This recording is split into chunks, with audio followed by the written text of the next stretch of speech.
سوال یہ ہے کہ جیسے کہ تقریر میں بھی بیان کیا تھا کہ حضرت خلیفۃ المسیح صلی اللہ علیہ وسلم نے فرمایا تھا کہ تقریباً 100 سال تک کینیڈا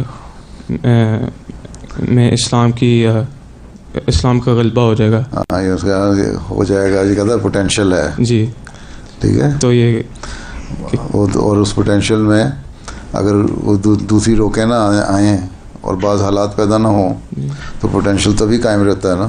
جی اس میں صلاحیت یہ ہے کہ اگر وہ حالت رہتی تو ہو جائے، لیکن اگر حالتیں بدلتی جاؤ اور پھر وقت آگے بھی چلا جاتا ہے. حضرت موسیٰ سے اللہ تعالیٰ نے وعدہ کیا تھا نا غلبے کا، لیکن ان کی قوم کی حالت دیکھ کے 40 سال آگے چلا گیا معاملہ.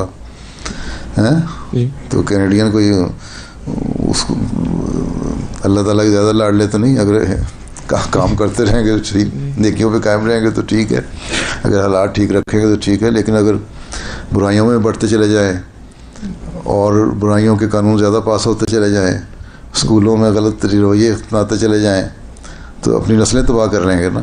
پھر ہو سکتا ہے وقت آگے چلا جائے، 100 سال کا 150 سال لگ جائے. لیکن ہمیں یہ بات یاد رکھنی چاہیے جو حضرت مسیح علیہ الصلوۃ والسلام نے فرمایا کہ 300 عیسیٰ کے عیسائیت کے پھیلنے میں کے لیے کہ 300 سال سے زیادہ عرصہ لگا تھا، کہ 300 سال نہیں گزریں گے کہ تم دیکھو کہ اکثریت دنیا کی جو اہمیت کے جھنڈے تلے ہوگی.